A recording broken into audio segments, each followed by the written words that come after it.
Nag-midnight dinner daw. Midnight dinner. Nandito kami sa bagong McDo sa Goa. Ayan, kasama ko yung aking mga ayan. Hinintay kami ng order. So, haba ng pila guys. Ayan o. Grabe pila. Grabe, sobrang dami ng tao. Nag-open lang sila ng December 15. So, I think 24 hours sila dito. Nakalakas yung sound. Christmas na sila kanila. So, yan guys. Ayan. Wala. Nag-try daw namin yung price dito. Saka chicken fillet. So, mukha naubusan sila ng chicken. Nada namin chicken pero wala na. Nag-chicken fillet na lang kami.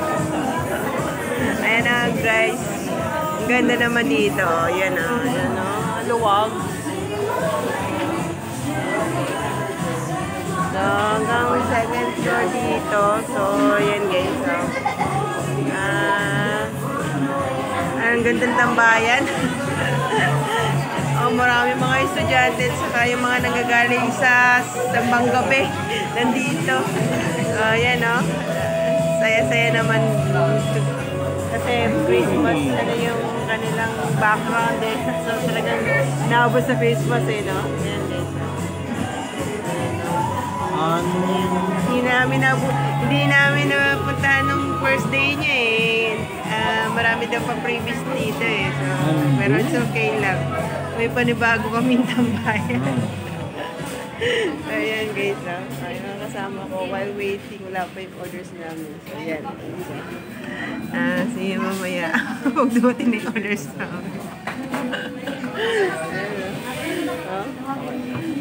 Mga manghuli pa ng chicken. Naubusan. Ang hirap niyan. Ayan guys. 300 na yan. Happy ngayon. Siyempre, Makto. Ayan na guys. Dumating na rin yung address namin. Wow. Buti na lang pala naaga-aga kami kasi dami ng tao ngayon. Grabe. Oh, wow. Hanggang madaling araw yata ito. Dumami tao. Galing pa sa simbahan yung iba rito. Ayan na guys. Abang pila. So, ayan. Kain na guys. Kain kami. Sarap ito. Oh. Hindi na tayo. Right? O, diba? Makto. Grabe nga po yung pilaw. Ay. Palad natin. Napalad kasi kanina pa kami lang hinihintay.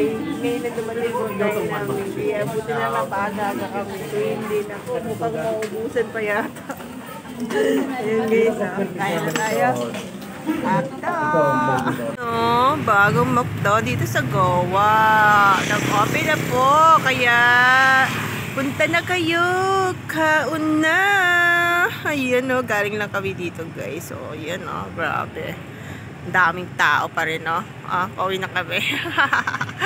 Makto!